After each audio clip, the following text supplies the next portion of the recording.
की ये भागवत कथा आज दूसरा दिवस झांकी का साथ विराम हुआ और उसके बाद कल पुनः ये कथा ठीक समय से प्रारंभ हुई थी, वैसे समय से प्रारंभ होगा।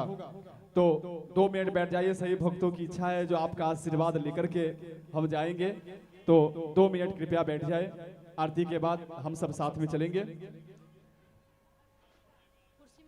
और भक्तों से आग्रह है जो 3 कुर्सी यहाँ पर दे दे, 3 कुर्सी यहाँ पर दे दे आगे से, जो ये बैठ पाए।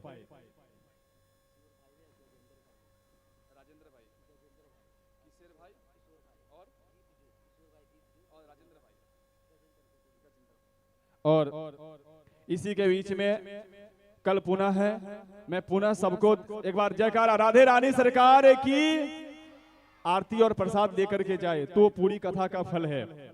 10 मिनट में कुछ नहीं बिगड़ेगा। तो जैसे कि पता है ये आयोजन सार्वजनिक है, ये आयोजन सार्वजनिक है और इसमें सबका अधिकार है, सबको पूजा करने का अधिकार है। इसलिए आप सभी से आग्रह है कि सब आए और सब पूजा करें। पूजा करने में कोई खर्च नहीं है, केवल आपको नाम लिखाना है। पूरा पूजा का सामग्री यहाँ पे उपस्थित है।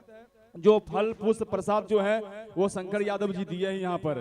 तो पूजा का जो सामान है यहाँ पे है और उसके बाद केवल आना है, गरजोरा आसन लेकर के पूजा में बैठना है। निश्चित रूप से पूजा में बैठना है। खास करके जिसने कलश लिया है उनको तो बैठना ही बैठना है। सार्वजनिक में 5 जोड़े 11 जोड़े 21 जोड़े जितना हो सके बैठे। और कल तो विशेष पूजा भी है।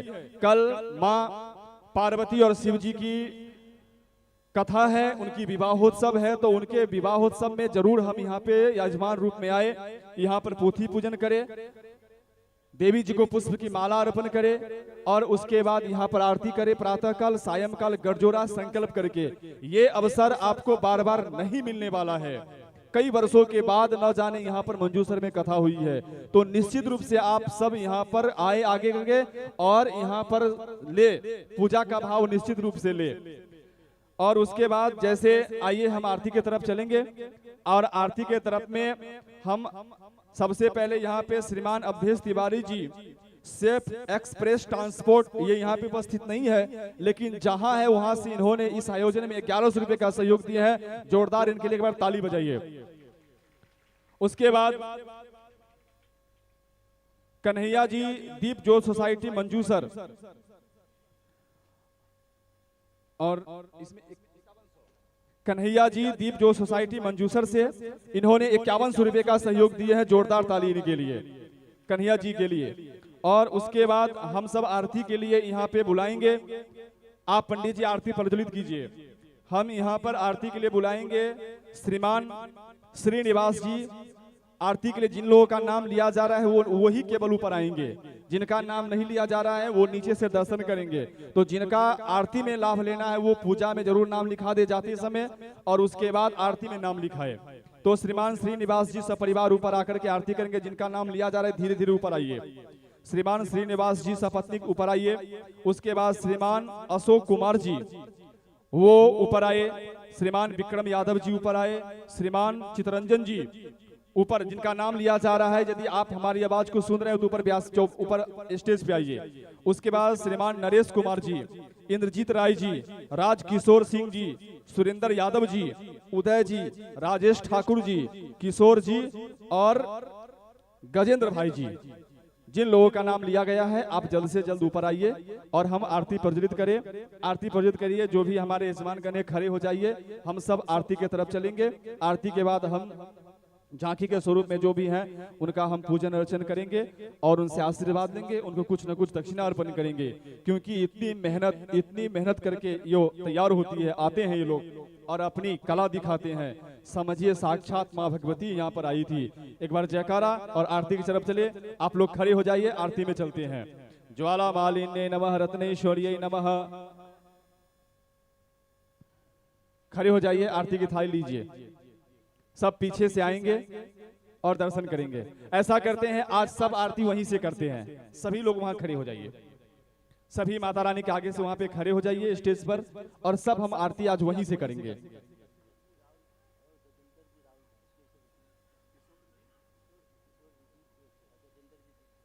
किशोर जी दीप ज्योत से और गजेंद्र जी दीप ज्योत से वो आए, माता रानी के आगे सब वहां पे खड़े हो जाए, हम वहीं से आरती करेंगे। अभी ज्वाला मालिन्य नमः रत्नेश्वर्यै नमः। आप भी जो हमारे पोथी यजमान भी है वहां पे आगे चले जाए, वहां से हम पोथी की भी आरती करेंगे और माता रानी की भी हम आरती वहां से करेंगे। आइए, ज्वाला मालिन्य नमः। ओम चंद्रमा मनसो जात जगजोहो सूर्यो अजायत। आरती करते समय बीच की थोड़ी सी रास्ता छोड़ दे, जैसे यहाँ पे आरती करते हैं वैसे बीच को छोड़ दे, जो पीछे से कैमरा है उनको भी दिक्कत ना हो और पीछे जो खड़े हैं उनको दर्शन करने में लाभ हो। बीच से हट जाइए, साइड से खड़ा होकर आरती कीजिए। जैसे भागवत जी की आरती साइड से करते हैं वैसे साइड से आरती कीजिए। हम जो कह रहे हैं उनका अनुसरण कीजिए आप, बस। हाँ, ज्वाला मालिन्य नमः रत्नेश्वर्यै नमः। बोले भागवत भगवान की जय। अम्बे तू है जगदम्बे काली, जय दुर्गे खप्पर वाले, तेरे गुण गाए भारती हो मैया, अब सब उतारे तेरी आरती। अम्बे तू है जगदम्बे काली, जय दुर्गे खप्पर वाली, तेरे ही गुण गाए आरती ओ मैया, हम सब उतारे तेरी आरती।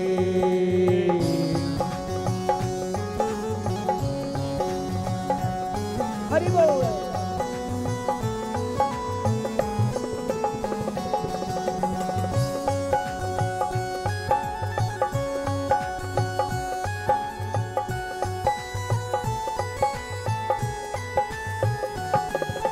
तेरे जगत के भक्त जनों पर भीड़ पड़ी है भारी मैया, भीड़ पड़ी है भारी, या भीड़ पड़ी है भारी।